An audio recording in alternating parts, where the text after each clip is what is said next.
नमस्कार किसान भाइयों, आज के इस Q&A सेक्शन में आपका स्वागत है। तो इस सेक्शन में हम आपको वीडियो के नीचे कुछ कमेंट का चुनाव करके यहाँ पे जवाब देने का प्रयास करते हैं। तो आज की पहली कमेंट है शंकर लाल पाटीदार जी की, मेरी ट्यूबवेल पानी का TDS 4000 है, क्या उपाय करें कि सिंचाई लायक पानी हो जाए। भाई इसका उपाय तो किया जा सकता है, आप मैग्नेटिक फिल्टर लगा के भी इस पानी को अच्छे से इस्तेमाल कर सकते हो। लेकिन भाई 2000 लीटर में से अगर 200 लीटर पानी अच्छा वाला निकल जाए और आपके इस 200 लीटर पे पानी में क्या होने वाला है, तो यहाँ पे आपको एक ही ऑप्शन बचता है, किसी अच्छे पानी का सोर्स आप ढूंढ सकते हो।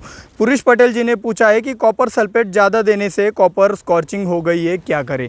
तो भाई कॉपर स्कॉर्चिंग क्यों होती है, आपका सल्फेट फॉर्म में और ज़्यादा एसिडिक जाने से वहाँ पे स्कॉर्चिंग आता है। तो भाई वहाँ पे कुछ मत कीजिए, ज़्यादा से ज़्यादा आप एक काम कर सकते हो, ज़्यादा से ज़्यादा सिलिकॉन का ड्रिप में से इस्तेमाल कीजिए, और सिलिकॉन का और ग्रीन मिरेकल का ऊपर से आप यदि इस्तेमाल करते हो एंटी स्ट्रेस के रूप में, तो यहाँ पे ये स्कॉर्चिंग से आपका पौधा जल्दी निकल जाएगा।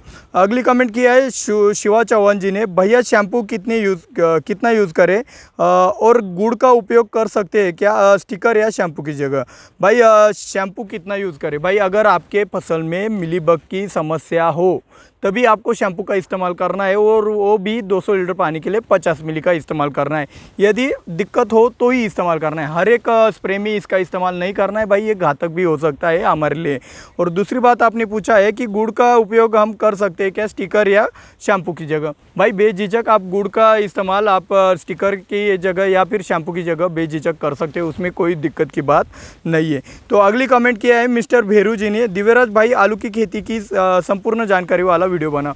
देखो भाई यहाँ तक हमने ये जो सफ़र तय किया है 50,000 सब्सक्राइबर तक, तो भाई यहाँ तक हमने कैसे यहाँ तक हमने जो सफ़र किया है तो वो कैसे किया है भाई, जो घर का बैकग्राउंड हो गया या फिर ये खेत के बगल में हम यहाँ पे हम शूट कर रहे हैं, तो उसके लिए ज़्यादा दूर जाना पड़ेगा, और जिसके लिए मेरे को चाहिए 1 लाख सब्सक्राइबर का कॉन्फिडेंस। अगर वो आप मेरे को पाके देते हो तो हम A to Z जानकारी वाले सभी फसलों के ऊपर एक सीरीज़ लाएंगे, और वो भी फटाफट से लाएंगे, कुछ देरी नहीं होगी। जैसे कि अभी तक हमारे एक वीडियो एक दिन में आता है, तो वैसे ही करके हमारा स्पीड रहेगा। तो जल्द से जल्द 1 लाख सब्सक्राइबर कंप्लीट कर दो, हमारी आपकी ये सीरीज़ आ जाएगी।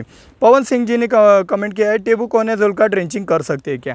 देखो भाई टेबुकोनाजोल का ड्रेंचिंग मत करो, अगर फंगस में एक बार रेजिस्टेंस आ गया टेबुकोनाजोल के ऊपर, तो भाई ये टेबुकोनाजोल अच्छा प्रोडक्ट ख़राब हो जाएगा। ये नहीं कहता हूँ कि भाई ड्रेंचिंग करने से रेजिस्टेंस आता है, तो भाई देखो इसका स्प्रेइंग से ही इतना बढ़िया रिजल्ट आता है कि इसकी ड्रेंचिंग करने की कोई भी आवश्यकता नहीं, और ये ऊपर से महंगा भी जाता है। आप इसकी जगह क्वांटम की ड्रेंचिंग कर सकते हो, साप है, 22 है आपका, रोको है आपका, रेडोमिल भी बहुत ही अच्छे से आपके ड्रेंचिंग के माध्यम से काम करता है। यहाँ तक आप एलियट का भी ड्रेंचिंग के लिए इस्तेमाल कर देते हो। यश मेटे गोग्रीन प्लांटेशन जी ने कमेंट किया है, ferrous sulphate, magnesium sulphate, urea, DAP etcetera को बेड बनाते टाइम बेसल खाद में एक साथ मिला सकते हैं क्या, यानी कि इसका बेसल डोज मिला के बना सकते हैं क्या। भाई देखो DAP और सल्फेट का चलता नहीं, यानी कि उसमें रिएक्शन होने से PPT आती है, प्रेसिपिटेशन होता है, यानी कि उनका रिएक्शन होने से वो वेस्ट जाता है। तो यहाँ पे आपको ये सल्फेट फॉर्मुलेशन और आपको DAP एक साथ नहीं मिलाना है।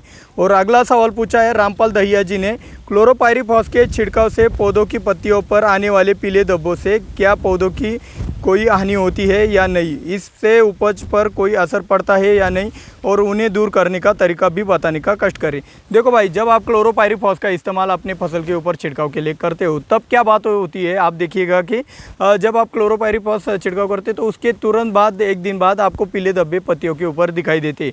वो होता है क्लोरोसिस के कारण, यानी कि वो आपका क्लोरोफिल नष्ट होने के कारण, हरितद्रव्य नष्ट होने के कारण वहाँ पे पीले धब्बे हमें दिखाई देते। तो भाई देख लो आपका क्लोरोपाइरीफॉस का पावर वहाँ पे 2-3 दिन तक रहता है, तो 2-3 दिन के बाद अपने आप वहाँ पे क्लोरोफिल बनने तैयार हो जाते हैं, और यहाँ पे एकदम कम मात्रा में आपका क्लोरोफिल नष्ट होता है। तो इससे कुछ ज़्यादा हानि या फिर कुछ ज़्यादा नुकसान आपके फसल में नहीं होता है। तो ये दिक्कत, ये परेशानी आपके मन से निकाल दो, और कुछ भी करने की करने की ज़रूरत नहीं है।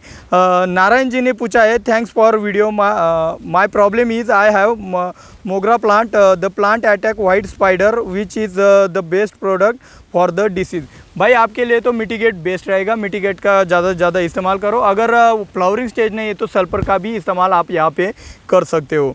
दीपक गोरे जी ने कमेंट किया है, सर टोमॅटो फ्रुटिंग स्टेजला आहे, फ्लावर्स ड्रॉप होता है तो येलो होऊन लिओसिनचा स्प्रे घेऊ का?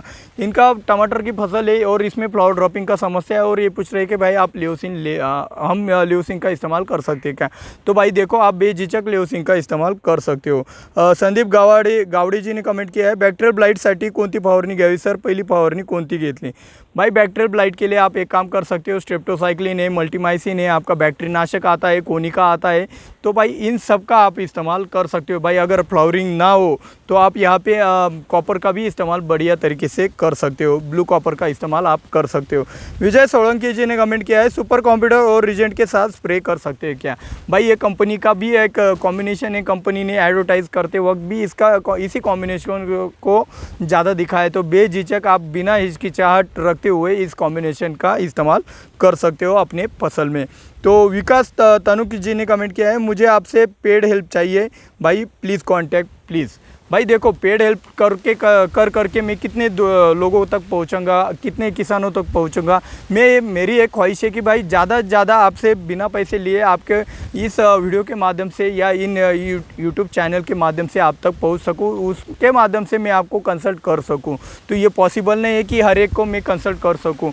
तो भाई यहाँ पे मैं कोई पेड कंसल्टिंग यहाँ पे नहीं कर रहा हूँ। सिर्फ आप एक काम कीजिए कि मेरे को ज़्यादा से जल्द 1 लाख सब्सक्राइबर का टारगेट कंप्लीट करा दीजिए, और उसके बाद आपको ये कंसल्टिंग लेने की भी कोई समस्या या फिर कोई समस्या ही नहीं रहेगी, तो आप कंसल्टिंग कहाँ से लोगे भाई?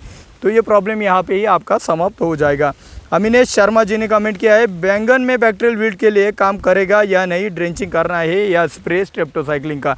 अगर भाई बैक्टीरियल वीड है तो स्ट्रेप्टोसाइक्लिन की जगह आप एल्डामाइसिन का ड्रेंचिंग कर सकते हो 1 लीटर का 1 एकड़ के लिए, और अगर उससे भी नहीं होता है तो आप कॉपर सल्फेट का ड्रेंचिंग कर सकते हो आधा किलो 1 एकड़ के लिए, तो इससे आपका बैक्टीरियल वीड रुक जाएगा। तो स्मार्ट एकर एग्रीकल्चर फार्म जी ने कमेंट किया है, ट्राइकोडर्मा को गुड़ के साथ मल्टीप्लाई करने के बाद एनपीके के साथ ड्रेंचिंग कर सकते हैं क्या? भाई देखो, ट्राइकोडर्मा एक फंगस है, तो उसका अगर आपको इस्तेमाल करना है 19-19 के साथ, 19-19 के अंदर कोई भी आपका फंजीसाइड प्रॉपर्टी नहीं होता है, लेकिन कुछ कंपनियां क्या करते हैं, लीड यानी कि पारा कहते हैं हम उसको, तो लीड का इस्तेमाल उस 19-19 में करते हैं, उसमें बेसल कहते हैं हम उसमें, तो वो 2 नंबर का माल होता है, तो उससे क्या होता है, आपका ये फंगस मर जाता है। तो आप किस कंपनी का 19-19 अच्छा है, किस कंपनी का बुरा है, ये ढूंढने से अच्छा है कि भाई 19-19 के साथ आप ट्राइकोडर्मा की ड्रेंचिंग ना ही करें तो अच्छी बात है भाई। और इसके बाद दिलीप पटेल जी ने कमेंट किया है, बहुत सिलिकॉन पाउडर आता है या लिक्विड में, एंड कौन सी ब्रांड का आता है? भाई लिक्विड में भी सिलिकॉन आता है, सिलिकजॉल के नाम से आता है, प्रीवी लाइफ साइंस का है, वो कॉस्टली भी होता है और कॉम्बिनेशन उसका किसी के साथ भी नहीं चलता है, तो प्रीवी लाइफ साइंस का महंगा भी जाता है, तो उससे अच्छा आप पाउडर फॉर्मुलेशन किसी भी कंपनी का लेते हो तो अच्छा है। सिलिकॉन के ऊपर हमने एक सिलिकॉन प्रोडक्ट के ऊपर हमने एक वीडियो बना दिया है, यहाँ पे मैं आपको लिंक दे रहा हूँ, वहाँ पे क्लिक करके आप वो वाला वीडियो देख सकते हो। तो मिलते हैं अगले वीडियो में। जय जवान जय किसान।